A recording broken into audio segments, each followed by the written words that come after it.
Hello बच्चों, आज मैं आपको कक्षा 10वीं जिसका विषय है गणित, इसकी वर्कशीट नंबर 84 समझाऊंगी, जिसकी डेट है मेरे पास 10 फरवरी 2021।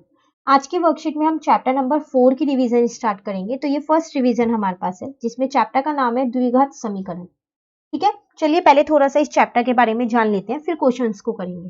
देखो, जैसे कि आपको पता है कि आपके पास द्विघात बहुपद होता क्या है, ax square plus B X plus C. यही होता है, ये आपने चैप्टर नंबर 2 में भी किया है। ये है ना, जिसमें एक कंडीशन होती है कि a जो है वो 0 के इक्वल नहीं होना चाहिए। तो ये तो हो गया आपके पास द्विघात बहुपद। अब अगर मैं आपसे पूछूं इस द्विघात बहुपद की घात क्या होगी, तो जो सबसे बड़ी घात होती है ना, जैसे कि आप देख रहे हो यहाँ x पे 2 लगा हुआ है, तो ये इसकी सबसे बड़ी घात है। तो द्विघात बहुपद की घात भी क्या हो जाएगी, 2 ही हो जाएगी। ठीक है, उसके बाद अगर मैं आपसे कहूं कि द्विघात समीकरण क्या होता है, सेम यही है, बस जब समीकरण की बात करें ना तो उसको 0 के इक्वल रख देना है, तो वो हमारा समीकरण बन जाएगा। और जब 0 के इक्वल नहीं होता तो वो बहुपद रहता है। ठीक है ना। उसके बाद यहाँ कह रहा है कि द्विघात समीकरण, जो ये समीकरण आपने बनाया है, कि मूलों की प्रकृति कैसी होती है, किस तरीके के मूल अगर हम यहाँ देखें, तो अगर वास्तविक और असमान मूल होते हैं तो जो डी होता है ना, वो हमेशा मेरा पॉजिटिव होता है, प्लस का होता है। मतलब कि बी स्क्वायर माइनस 4ac के मान हमेशा 0 से बड़ा आता है। या फिर आप ये कह सकते हैं कि जब भी बी स्क्वायर माइनस 4ac का मान 0 से बड़ा आए, तो जो उसके मूल होते हैं ना, वो वास्तविक और असमान मूल होते हैं। ठीक है, असमान मतलब अलग अलग।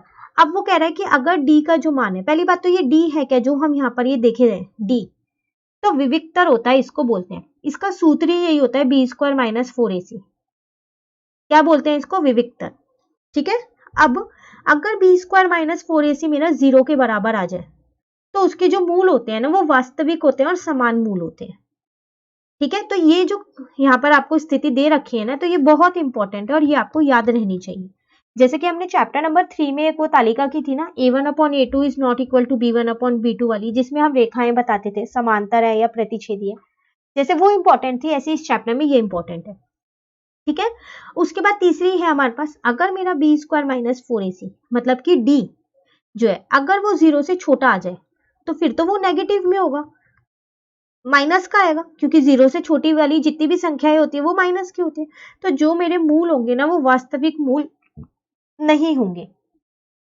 ठीक है, तो आपको ये तीनों चीज याद रखनी है। समान मूल में हमेशा डी जो है वो 0 के बराबर रहता है, असमान मूल में 0 से बड़ा रहता है, और वास्तविक मूल जिसमें नहीं होते उसमें डी जो है वो 0 से छोटा होता है। ठीक है। अब ये कह रहे हैं जो ये वास्तविक मूल है, ये परिमेय और अपरिमेय दोनों ही हो सकते हैं। परिमेय मतलब जिनको हम p/q की फॉर्म में लिख सकते हैं, और अपरिमेय मतलब जैसे रूट वाले नंबर ज्यादातर √5 √2 ये सब, तो इनमें भी हमारे मूल आ सकते हैं। ठीक है। अब जो ये द्विघात समीकरण है, इसको हल करने के तरीके कौन कौन से होते हैं, तो देखो, एक तो होता है गुणनखंड विधि, हम इससे हल कर सकते हैं। ये हमने चैप्टर 2 जो था हमारे पास क्लास 9th का, उसमें दोनों ही समझे थे। कैसे कर सकते हैं, या तो आप सर्व समीकरण लगा सकते हैं, जिसको हम इंग्लिश में आइडेंटिटीज बोलते हैं, लगाते हैं ना वो a प्लस बी का whole square, a minus B का होल स्क्वायर, उससे इस द्विघात समीकरण को हल कर सकते हैं। या फिर मध्य पद विभाजन करके, मतलब बीच वाला जो पद होता है उसको तोड़ के कर सकते हैं। ठीक है। दूसरा तरीका है द्विघात सूत्र द्वारा। अब यहाँ पर एक सूत्र है, वो क्या होता है, x is equal to minus B plus minus root B square minus 4ac upon में 2a। इससे भी आप हल कर सकते हो। तो देखो, जब क्वेश्चन में लिख के देगा कि गुणनखंड से करो, तो फिर आप इसी से ही करोगे। लेकिन अगर ऐसा क्वेश्चन में कुछ नहीं लिखा कि कौन सी विधि से करो, तो आप किसी भी विधि से कर सकते हो, पहली दूसरी और ये तीसरी आपकी मर्जी है। जब नाम लिख के देना कि द्विघात सूत्र से करो, तो फिर आप उसी से ही करना। ठीक है, चलिए अब शुरू करें क्वेश्चन। तो हमारे को समझ में आ गया पूरा चैप्टर हमारे पास क्या है, चलो देखते हैं। अब एक और चीज यहाँ पर हमारे को देखो, वो क्या दे रखी है हमको, यहाँ पर कुछ चीजें बता रखी है कि अगर हमारे पास द्विघात समीकरण ये है और a जो है वो 0 के बराबर नहीं है, तो उसके दो मूल ऐसे निकलेंगे, अल्फा और बीटा।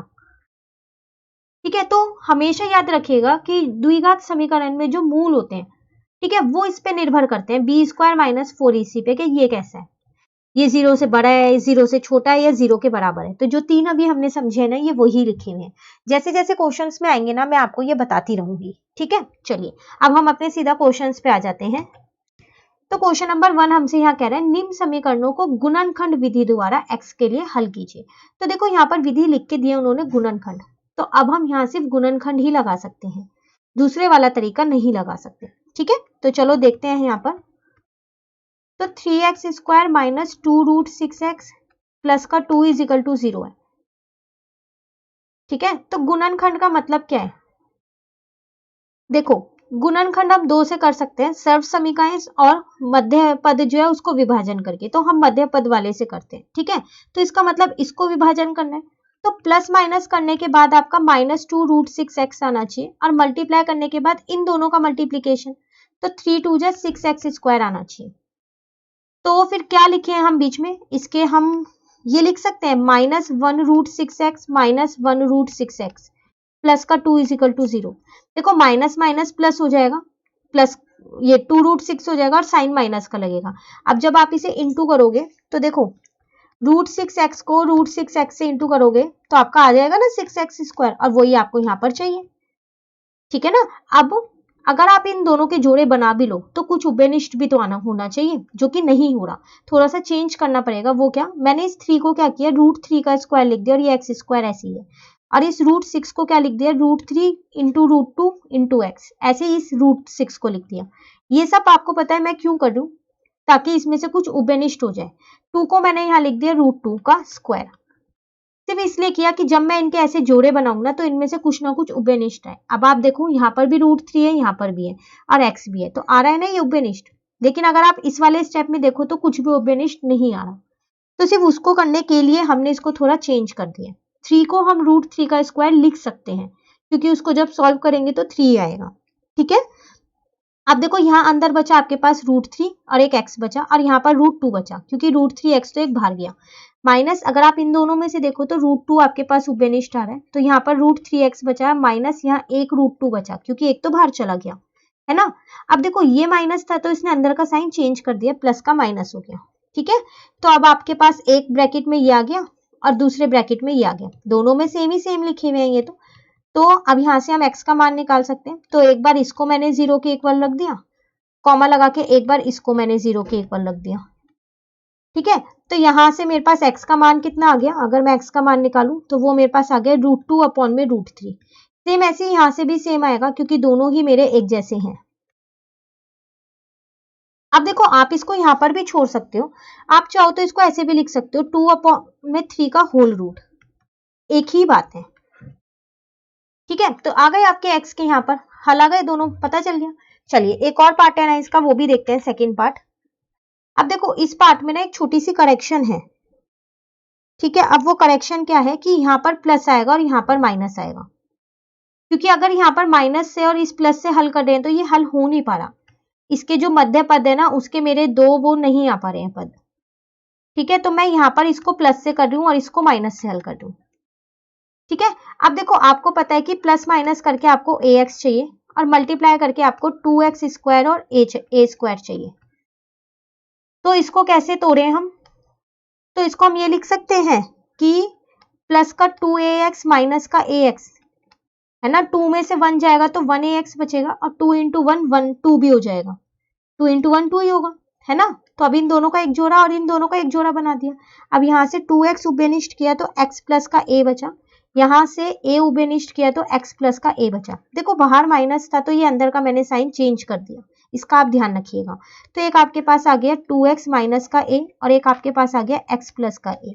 अब एक बार 2x माइनस के a को 0 के इक्वल रख दो और एक बार x प्लस a को 0 के इक्वल रख दो, तो यहाँ से आपके पास x का मान कितना आ गया a/2 और यहाँ से आपके पास x का मान कितना आ गया माइनस का a।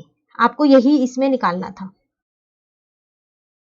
ठीक है, चलिए तो क्वेश्चन नंबर 1 आपका यहाँ कंप्लीट हो गया। अब हम देखते हैं क्वेश्चन नंबर 2। इसमें आपसे कह रहा है यदि द्विघात समीकरण, एक आपको समीकरण ये दे रखा है तो पहले इसको यहाँ लिख देते हैं, फिर आगे बढ़ते हैं। क्वेश्चन ये है कि मूल बराबर हो तो k का मान ज्ञात कीजिए। देखो यहाँ कह रहा है जो इसके मूल निकलेंगे ना वो बराबर है, तो जब भी मेरे मूल बराबर होते हैं तो जो मेरा d था वो हमेशा क्या होता है 0 के बराबर। एक बार देखो मैं कौन सा बता रही हूँ, इसमें देखो ये रहा, समान मूल और बराबर मूल एक ही बात है, तो d को 0 के बराबर रख देते हैं तो आ जाएगा हमारा। तो चलो यहाँ देखते हैं फिर।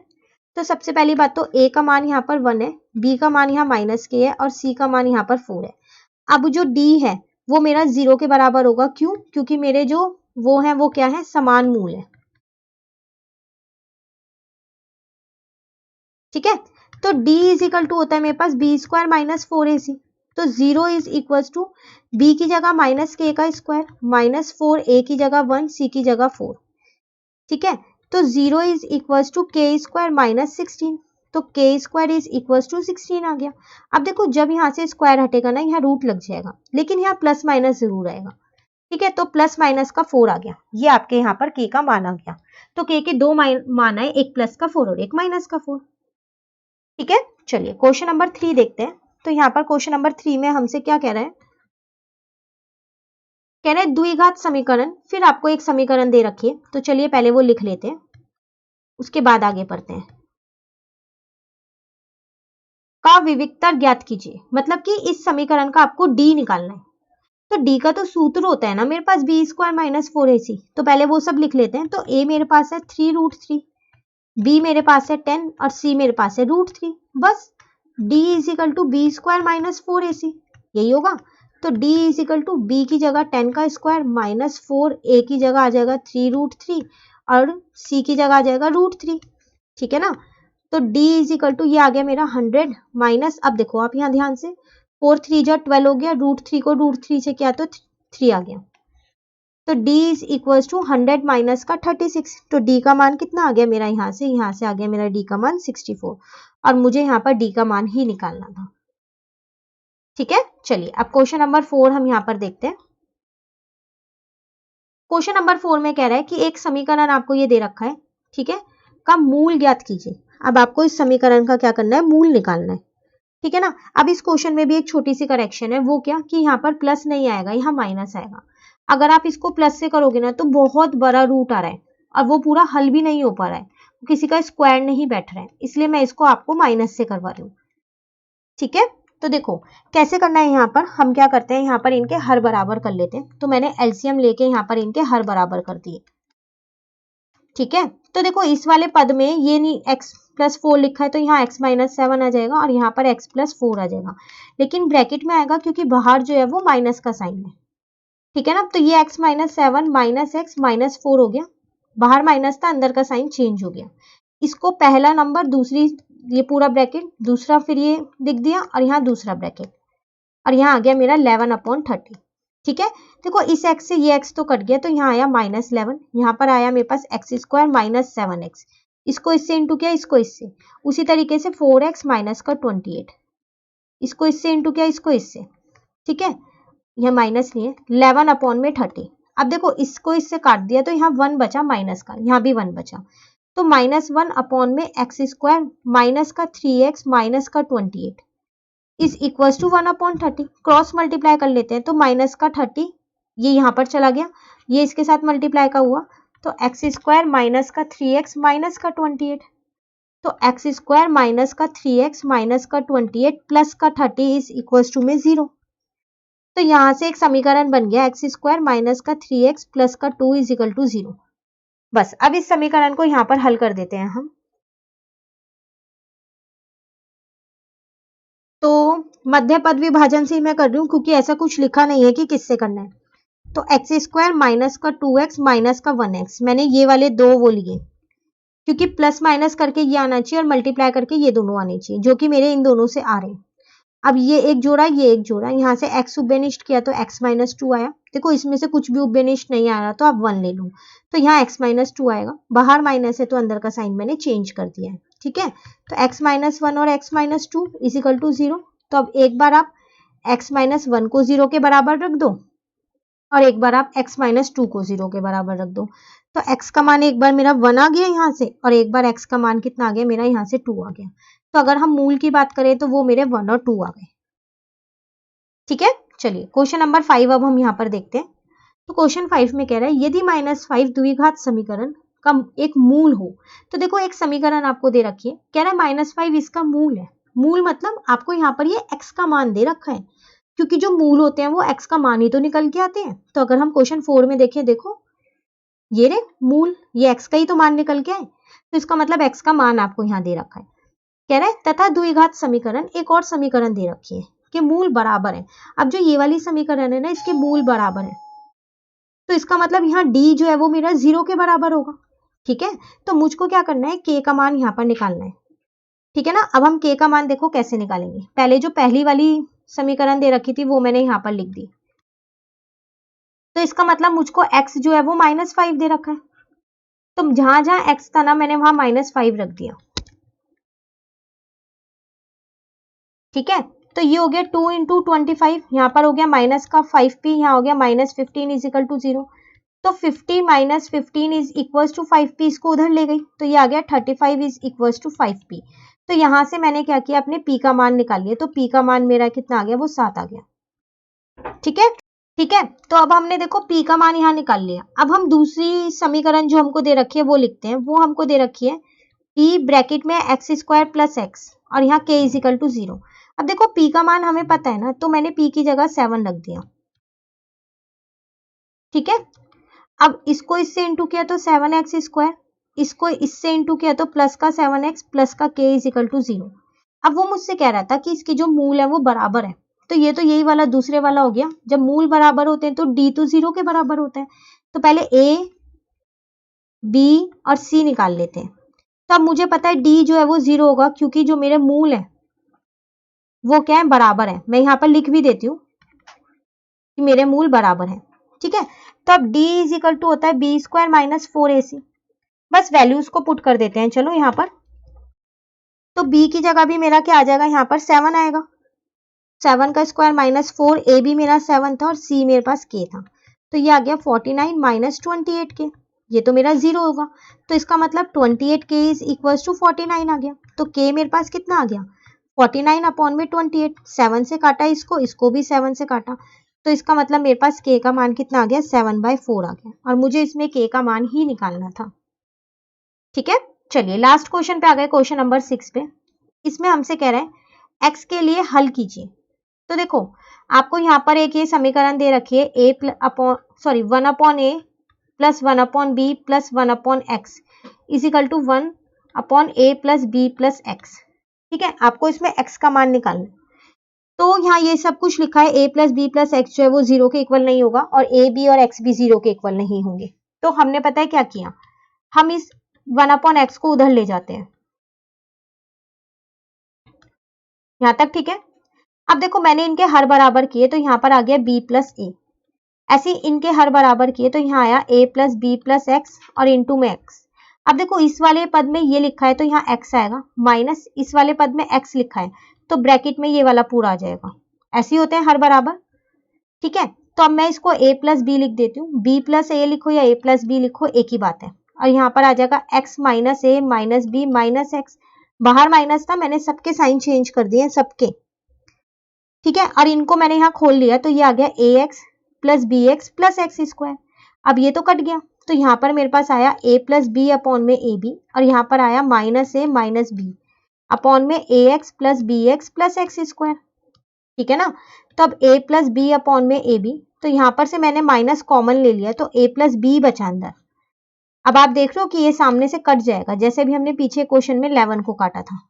यहाँ भी 1 है, यहाँ भी 1 है, तो 1 अपॉन में A B is equal to -1 upon में दिस। क्रॉस मल्टीप्लाई कर लेते हैं, है ना, इसको इससे और इसको इससे। तो चलिए यहाँ लिखते हैं हम, तो ax plus B X plus X square आएगा और वहां पर आएगा माइनस का ए बी। तो बस अब आप इसको भी इधर ही ले आओ फिर।